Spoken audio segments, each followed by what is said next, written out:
изградат капацитетите на администрацијата во општините Василево, Босилово и Новосело за заедничко планирање и имплементација на иновативни културни иницијативи, да се креираат стратегии со акцијски планови за развој на културата и за задоволување на културните потреби на жителите кои живеат во руралните места преку концептот на децентрализација и демократизација на културата.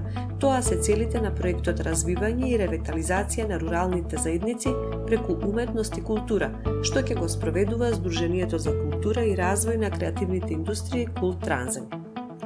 Со проектот ќе се мапираат постоечките капацитети, атракции, луѓе кои се занимаваат со уметност и занаетчиство, ќе се креираат заеднички програми за развој на културата, ќе се спроведат обуки за културен менаџмент и проектен менаџмент и ќе се спроведат заеднички иницијативи и социокултурни активности. На овој начин, Култ Трансен ќе даде активен придонес во социоекономскиот развој на овие три општини преку развивање на културата и уметноста. Цивика Мобилитас обезбеди 1,7 милиони денари за овој проект.